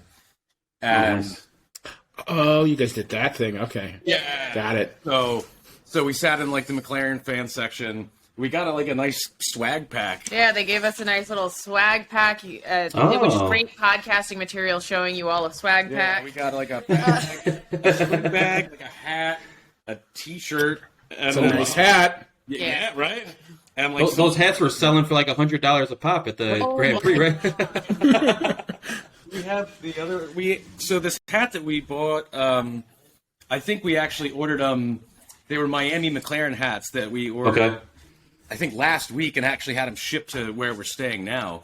That hat cost about $42 through like one of the American Just like the normal. companies. Yeah, at the track, they were selling these things for $130. Oh my god. It's like Welcome to Formula One. Obscene. But I don't remember Yes. Montreal being quite that expensive in terms of merch. But My personal merch hunt last year was the McLaren Gulf livery hat, which they only had for like a couple of weeks. yeah, And so we get to Circuit of the Americas and they have them.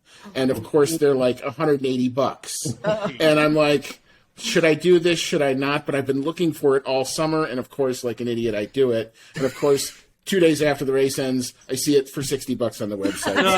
So that's what they do. Yeah. That is Formula One in a T right there. For yeah. you. So I would say overall experience, like, yeah, it's very hot. Like they talked about it all race long. Like I know they're saying like the drivers were saying how it was so hot, and for an area that's so used to hot weather, it was shocking how little they prepared for it. Like I expected more like artificial shade setup or mister setup, anything, nothing. There was like nothing like that, which was really surprising. Like some of the food halls didn't even have fans going, and I was like, this is surprising considering you all know what weather Miami has. Like, Yeah. Well, and I think it That was is run surprising. by local groups. Yeah, Like, it was wasn't all run local. through the F1. I think that was a big complaint I saw with some of the media and team folks is that the F1 companies didn't do any of the Paddock Club stuff. It was all local Miami companies. And I think that was not up to their standards, for whatever that's worth. Ours were pretty good. Yeah, and producer Kyle over there is reminding us how they were selling $40 foamies. not reusable foamies. When you could go about 50 feet to the right and you could go to the medical tent And get them for for free. So So there were moments, but like overall, I think there was a lot of really cool things that they did too. Like a lot of the booths that were set up, like the food tents and were all local. Like it was local restaurants, local people, and I was like, that's really cool that like they wanted you to feel Miami in that sense. It wasn't just generic stadium food. It was these are local Miami restaurants setting up here, and there was a huge variety of food too. Like there was a ton of different stuff. It meant a lot of walking. So much walking. And the layout of the course, I think, didn't help as much either because it was like they had that, what was that, 11, 12, and 13 turns. The ones that went, up. The turnpike turns? Yeah. So that area, you can't, like, connect any of that. So, like, you could get part of the campus and have to go all the way, like, 3/4 of the way around the track to get back to the other place because you couldn't quite cut through in certain parts, which was kind of annoying, but I'm having flashbacks to our Nashville experience where we literally ended up at the gas station across from our seats without any ways to access the seats without going back through the entire campus, out by the stadium and around a bridge in order to finally find them. So On a muggy day then, too. on a very muggy, hot Nashville, Tennessee day. That was like August, wasn't it? Yeah. Not the best time to have a race. Yeah. No, and- not in Tennessee. And I just had ACL surgery about 6 weeks ago, so I have a big Oh, old boy. knee brace, like the big full leg knee brace. So getting around for me was slow and steady. Yeah. And also, so there's a ton of stairs. There were stairs everywhere, and the elevators weren't necessarily working everywhere apparently because they talked about I talked to one of the staff and they're like, "Oh, the elevators are working now." Like that's not confident building. And so that just meant a lot of, I was like, mostly mobility was good, but there were times when I'm like, okay, there's a lot of stairs I have to do in a row. Give me a moment. Like, I'm going to need some time. I think that. So did you guys drive to the circuit every day, or did you have parking, or did you like ride share? I'm just curious to know kind of what the experience was. So we got parking passes. It was an endeavor to get them. Again, part of it, with the ACL surgery, is I actually have handicap parking right now because I can't do like a lot of things. So we're like, cool. We have handicap parking. What do you guys do with that? They're like, cool. We'll reach out to you for ADA parking, and then wait. And then they kept calling us individually and being like, so have you got your parking set yet? And we'd be like, we're waiting for you all to set up our ADA parking. Oh, they'll do that soon. Okay, bye. And like hang up like, oh, I think it was like 2 or 3 days before Chris and Lisa ended up leaving for Miami that they finally set it up. And they're like, oh, so we can mail these passes to you? And they're like, we're leaving in 2 days. You're doing more than mailing. You're FedEx. Like, you're getting it to us now. You're overnighting this to us. Yeah. And so luckily the passes showed up on time. But it was really, like, stressful because they kept being like, how are you getting there? How are you getting there? How are you getting there? We're like, we need your help on this, guys. We're asking for your help. So that was a little frustrating. But we did park. But so we dealt with the parking situation, and at least for us, the parking lot was really nice. But again, that's kind of spoiled because it was the 88 parking. So what about getting to and from the parking lot though? Like in Austin, it's madness. I mean, there's one road in and out essentially, and the lines are just out of control. There was where Hard Rock Stadium is. That's like practically butted up to a ton of just neighborhoods. Which obviously led to a lot of issues with the permits here and there. So Waze pretty much took us through a lot of the back roads a lot of the times, like through neighborhoods to get there. So getting there wasn't a huge problem. Leaving was kind of rough. Yeah. At least weirdly enough, after quali, after the race. The race wasn't as bad. Yeah. Well, is the race day when they had the concerts after? So maybe people stayed for the concerts or something? Yeah, people stayed for the concerts and, like the grid walk and the podium ceremony. So I think it spread it out a little bit more. Quali, everyone left at the exact same time. Yeah. But the other thing is, I think because quali was the first day, they had as many like VIP guests come in, and that was a big part of the parking issue. Is there were so many police escorts, they would literally just stop traffic and just block it. So like 8 giant Escalades would go by us with police escorts, and so it caused so much chaos leaving. That didn't help, and I didn't notice it so much on race day, and I don't know if it's just because we timed it better on race day or whatever, but like, or they left before because we walked the track afterwards, so like maybe they left as soon as the race was done or whatever, but like there was so many police escorts, like they kept stopping traffic, and then the Escalades would be like, okay, we can cut across 6 lanes at once, and would just block 6 lanes as they did it, and it was madness in that sense. So getting out was a lot more stressful than getting there, but we also, because we got there first thing in the morning most days, I think we missed a lot of people who would wait till like right before the race. Okay. That makes sense. Did they have a ton of security and stuff when you actually got to like the ticket booths and stuff? They had metal detectors and bag checks, and I don't even think they paid attention to the metal detectors for the Friday stuff. Like, we just walked straight through, poked around on the bags, and got in. So you could bring bags in then, like backpacks. I think it was like 12 by 6, 12 by 12 by 6. Yeah. It was 12 by 12 wow. by 6 bags. So it was nice to be able to like bring a decent sized bag in. And they didn't even have to be clear. I noticed most people did have the clear bags because I think you're just used to that now for sporting events. But it didn't even have to be clear. They're just like, you just had to be a smaller size. So that was nice, at least. Yeah, We did have that's an kind of issue surprising. Yeah. with Kyle's ticket on the first day. Come on, Kyle. It like I think what happened was it scanned, but it never unlocked the turnstile. So he would go, and all 3 of us were already on the other side. So he like went to ticket services. They're like, here, we'll just reissue the ticket. Here's the new barcode, and it would be like invalid. It kept being like, you're already in there. And he's like, I'm clearly not in the stadium. I'm right here. And they kept reissuing it like 2 or 3 times until the last time, like supervisor in the ticket booth area was like, wait, what are you guys doing? It's the same ticket you're giving him over and over again. That's not going to help him. Of course Oh, no. And so they just walked him through finally, but that was a good 15, 20-minute endeavor of Wow. because he had to keep going up to the gate and then going back and then up to the gate and then back. It was such chaos. And luckily it worked every other day we went through, but it was a good start to the day of oh good, he might be trapped out there forever. But Saturday and Sunday, I don't think we had any problems really going through security. No, it was really simple. Metal detector, check the bag. They had a ton of people, there were a ton of lines open. The self-scan was really nice and interesting. I'd never seen that before where this wasn't someone scanning our ticket to get in. Because they were all digital tickets. Okay. So that was the thing with Miami is there's no paper tickets, all digital. And so not even a wristband? It was all on your phone? It was all on your phone. So you just put your phone up to a scanner and it let you through. But there was so they never really checked the tickets, which is the first time I've dealt with that. Mm-hmm. But because of that, they could have so many lines open, and I think that got people through much faster because of that. Nice, good deal. Yeah, I mean, when I've been to races at Circuit of the Americas in Texas, I mean, some years, depending on what company they have managing it, it's gone relatively well.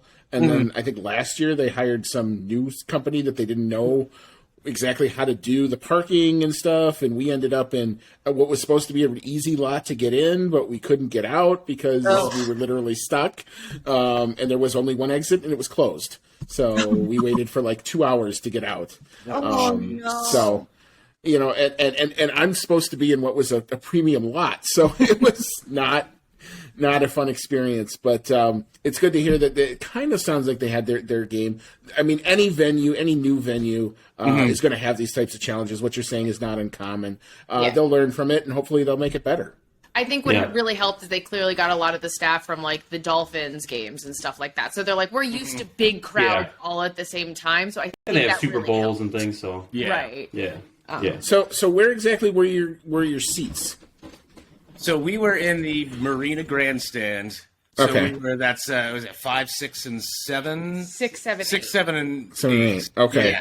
So that big, multi-turn, and we were across from where all the boats and the fake water. The fake water. So were you able to get a water sample to take home as keepsake? Or? I did lean on it for a while and felt very powerful. Cool off a little bit.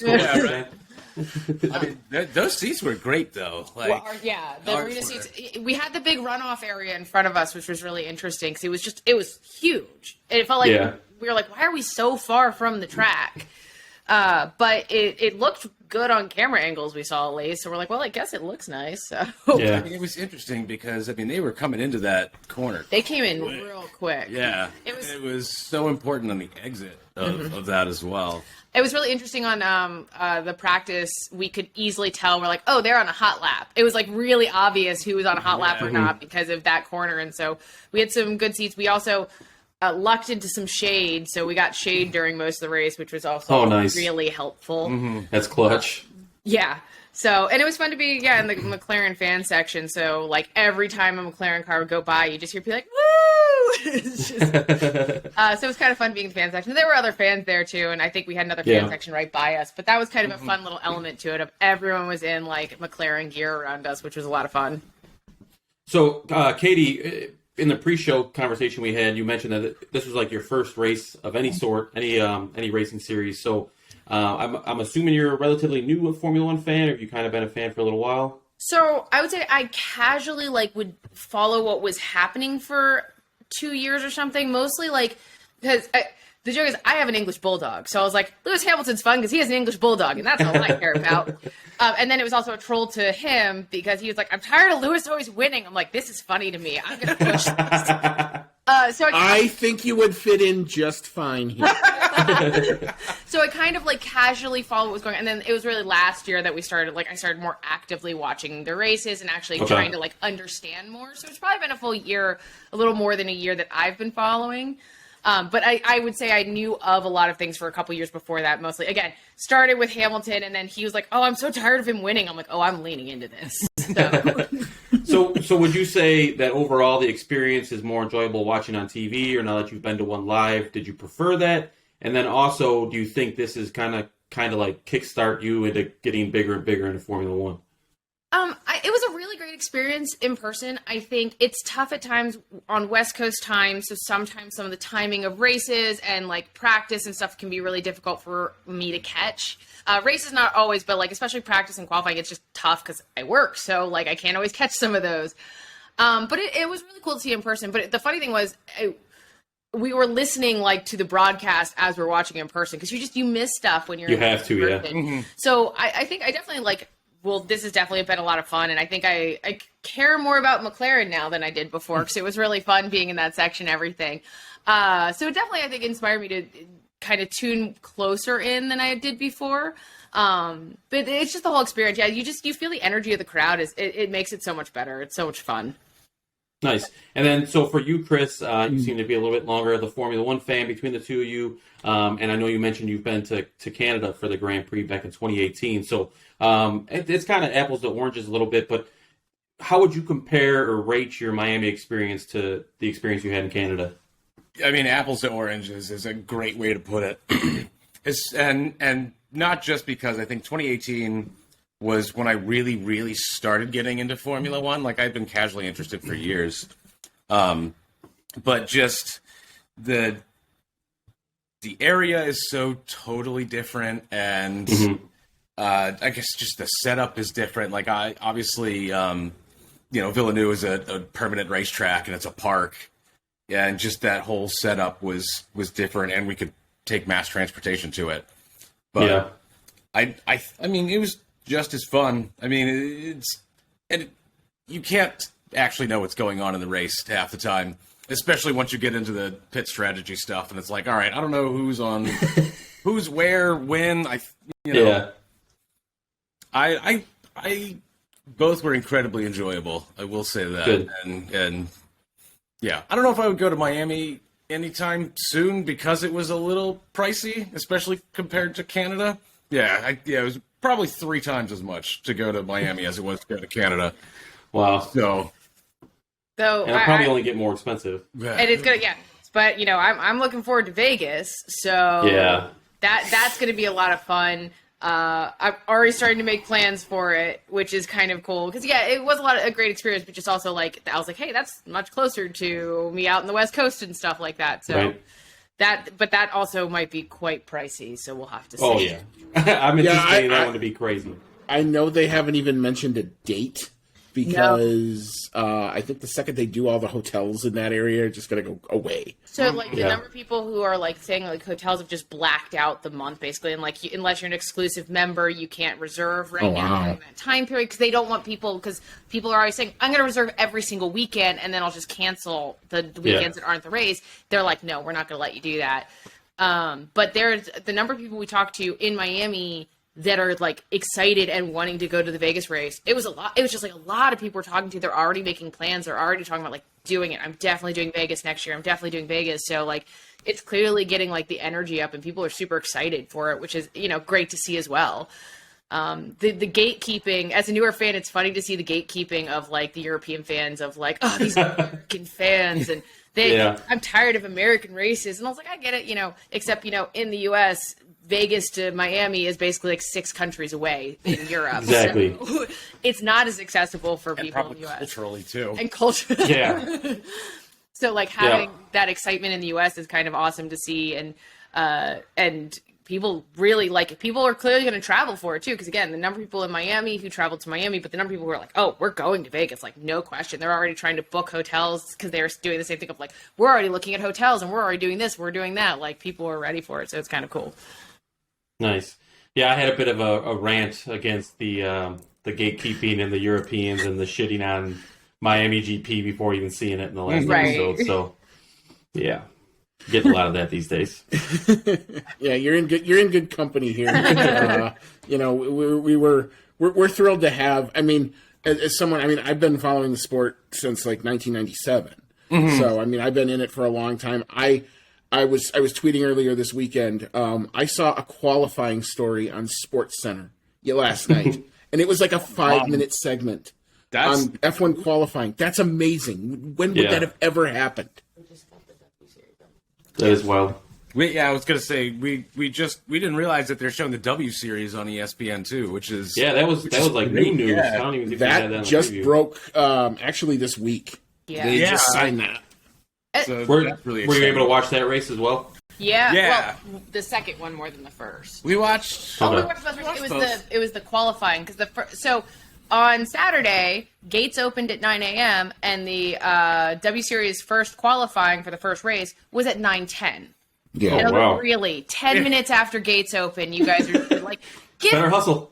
give people a little more time than that to get in the stadium and stuff like that. So that was a little frustrating, but it was really cool. I will say beyond that, having the W Series events in there and then the Porsche events in there was like, it was a really cool way to see more stuff going on. Again, it wasn't just the main race. They had other things going on as well, which I'm Yeah. sure they do in other courses, but that was a really cool part of it as well. And yeah, we did get to watch the W Series. It was really neat. And it was good because they needed as much rubber on that track as possible. Lord. Apparently, Yeah. Yeah, for the rain to come and wash it away. Yeah, like every day. Well, and it was neat too because we essentially watched the Porsche and the W Series races from a bunch of different spots, Yeah. which is Yeah. going to be interesting going into this because it's like they're selling GA tickets, but it's all flat. Like, what's it going to look like? But then, so part of it is the track goes by the stadium, and they had all the pedestrian spiral ramps that go up to the upper deck. Those were viewing areas, so you can really? sit on those spirals or stand on the spirals and watch a bunch of the corners. They designated areas. They literally Yeah. put barriers up of this is a viewing area. Okay. You can't get mad at people for standing here because it's literally meant for people to watch from the stadium. But also a lot of the little booths and stuff that they would put right by the track and stuff like that. So we got to watch some of the other races from a completely different perspective. We're like, well, we want our seats for the main stuff because that's what we paid for. Yeah. But for the W Series, we went to We went to the cigar bar. we went to the cigar bar and we're watching from the cigar bar, which was That awesome. sounds awesome. trackside. That yes. sounds awesome. Right next to the track, and so we were watching from the cigar bar, and that was a really cool experience.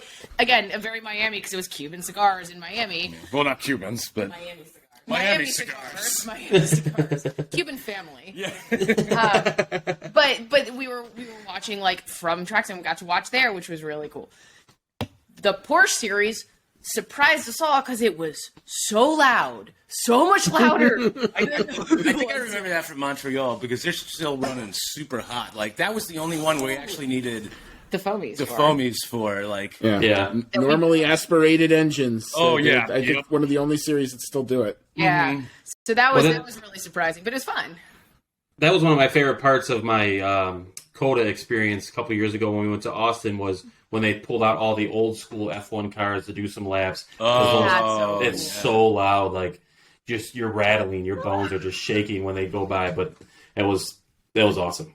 They did I think it was the anniversary of Ferrari or something. Yeah, 75 years of 75 years of Ferrari. And so they did a special, all these Ferraris got to run the track at one Oh, point. really? Yeah. Which was kind of really cool. So you got to see some older ones and the newer ones. And then it was also really funny because one guy thought he was a much better driver than he was and just started spitting out on the corner. We're like, oh, that's hilarious.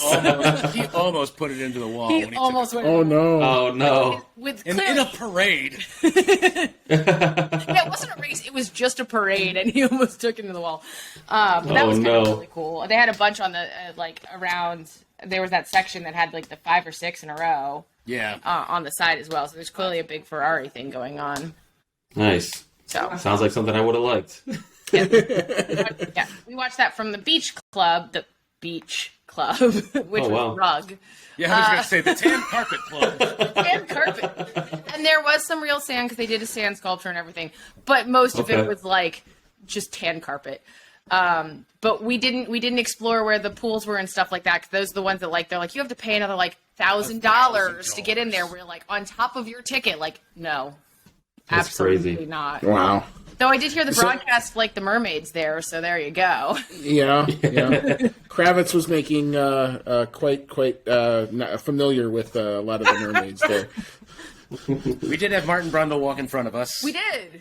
Oh, nice. I was going to say, did you see any of the A-list celebrities? I mean, apparently they were all in Lewis Hamilton's garage at one point. Jason Taylor apparently was in the cigar bar right after we were, or right when we were getting ready to leave. So Missed that one. yeah, that was probably the closest we got to a celebrity. Other than Brundle walking by. After he did an interview on one corner, and we kind of like knew where he was because we were watching on the phones, and we see him just start walking in front, and the whole crowd starts giving him an ovation. It was really funny. he's doing like the awkward wave of like, "Hello, my." Yeah, I'm not a Lewis Hamilton fan at all, but there were some pretty cool pictures coming out of like it was him, Jordan, Tom Brady, and David Beckham, and it's like that's pretty powerful picture. Just to have that much in one is pretty wild. So, no, there was apparently, I mean, we expected, I remember before we even came, we're like, oh, there's going to be a ton of celebrities at this race because it's Miami and it's just going to be one of those things people want to show up. But we watched you were taking a nap. Oh, yeah. Afterwards, me and Kyle watched the grid walk after we got back to the house and it was just like, oh man, like, I can't even imagine. That's pretty much what we did all 3 days is we got back to the house and then watched the replay so we could actually figure out what was going on. Happened. Right. Times. Yep, I've done that. Yeah. Yeah. It was like, we would hear moments of be like, but what actually happened? Yeah. So we'd go back and watch it when we got back to the house. So. Nice. Well, yeah, it sounds like you guys had an awesome time. So do you think, you kind of already said you're looking more forward to like Las Vegas maybe for your next race, so Miami maybe not for a while? Probably not for a while. I still want to check Coda off the list just because my wife's been to Austin, loves it. I want to go to Austin and hear it's great. It's a great place. Yeah, and Montreal It's a fun town. Yeah. Montreal was fun. And cheaper than Miami, but it was pretty much anywhere cheaper than Miami for the inaugural. The inaugural Miami GP. Hopefully, it'll keep happening. So. Yeah, I think part of it was we had kind of talked as a group, we're going to go to the Miami GP, like kind of had made the decision, we're going to take time off, and then the prices started coming out, and we're like, oh, we've already committed to this, it's fine, it's fine. Yeah, we didn't know until we logged in for the pre-sale what the price was actually going to be. Yeah. So at that point, it kind of committed. So we were just like, suck it up, it's fine.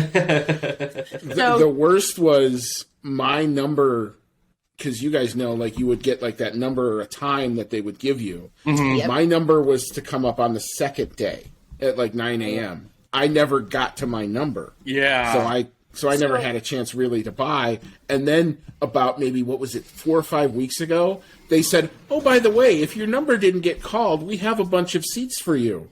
And they were asking like $1,500 a pop. Good. For they were for grandstand. They were good seats. But at the same time, it's like, I'm sitting there and I'm having it on. I'm like, I can't make this happen. There's no way I can make this happen in 4 weeks. No way. Mm-hmm. Well, that was, funny is the initial pre-sale number we had that Lisa got she never got it. It was on the second day. It sold out. But we have a friend of ours, of Kyle and I's, is a big McLaren guy. So he's like one of the North American, like VIP type people. So he's like, I get those codes all the time. You want to use one of my codes? We're like, yes. Yes, we do. And so it got into an earlier segment. It didn't get us discounts or anything, but it got us earlier and it got us the ticket. So yeah, nice. That's clutch.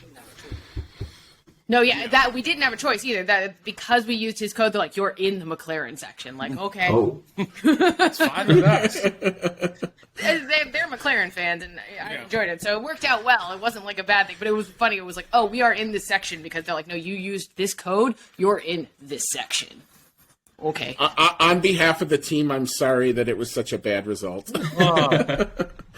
Yeah, it was a rough weekend for all of them, really. Like, today especially, like, Lando looked like he was doing fine, and then and then Gasly, did he have damage? Like, because it sounded like he had contact, and then was. It looked like Alonso hit him. He was kind of trundling along. He went wide. He came back on. I don't think he knew Lando was there. Lando was going for the gap, and they touched. And it was weird actually watching it because this race was being on ABC. Meant that my F1 TV onboard was actually in front of the broadcast, which is usually never the case. It's usually always in reverse. So all of a sudden, I look down and I see the car spinning, and I'm like, what the hell? And I'm looking up and I'm like, no, he's fine. Oh, wait. Now he's not fine. Yeah. Yeah, that was disappointing. But yeah, I say that they're McLaren fans, and I say Chris showed up in Friday in Red Bull. Yes. And then Saturday in Ferrari, and then Sunday was McLaren. So each day he had a whole outfit. Oh, wow. In fairness, it's mostly drivers that I root for more than teams. So, like, I mean, Danny Rick and Raikkonen, I love those guys, and that's who I started with. And then, it's just drifted all over the place from there. So, like, Carlos being on McLaren, and then Ferrari, and I'm all over the place. It's way less heartburn that way. Anybody but Lewis, right? I rooted for Lewis a long time ago, and then he just has won everything, and so I just got tired of it. So it's like, we know Mercedes is really, really good, and Lewis is You just don't like winners. It's fine. Oh, I hate winners. People love an underdog. That's American, if nothing else. Well, James, do you have anything else? I think we can probably wrap up here. Yeah, I mean, thank you for sharing your experience. Really appreciate it. It was really nice to meet you guys. So why don't you tell us one more time where we can find your show, where we can find your social media stuff. Shout it all out. Yeah. So, again, we're Games We Grew Up With. We are on all your favorite podcasting networks and platforms. Not just one network. One network, platforms. Many platforms. You can find us on pretty much all social media at GWGW Show, all one word. We're on like Instagram, Twitter, all that stuff. You can also find us over on Twitch. We stream most of our video games that we play. Oh, nice. Same thing of GWGW Show, so you can find us over there as well. Again, we cover retro video games, and we talk about them in a modern sense of how does it feel playing them now. Do they live up or not? And a lot of nostalgia. So that's what we do. Yeah, and thanks for having us on. Yeah, thanks. This is great. This worked out well, I think. So. Oh no, we appreciate you being our literal boots on the ground this weekend. Like I was saying, it was killing me like Friday not being able to be down there because it's cold and wet in Chicago and it would do nothing but rain.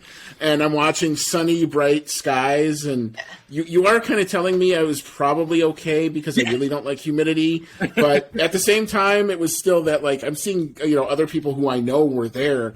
In fact, I saw one close colleague of ours literally in the paddock doing an interview. So it's amazing who you know and who you see. But thanks again for helping us bring the experience to our following. Much appreciated. Yeah, our pleasure. Yeah, and I cut you guys a check. It's in the mail, but I don't know what your address is, so it might not show up.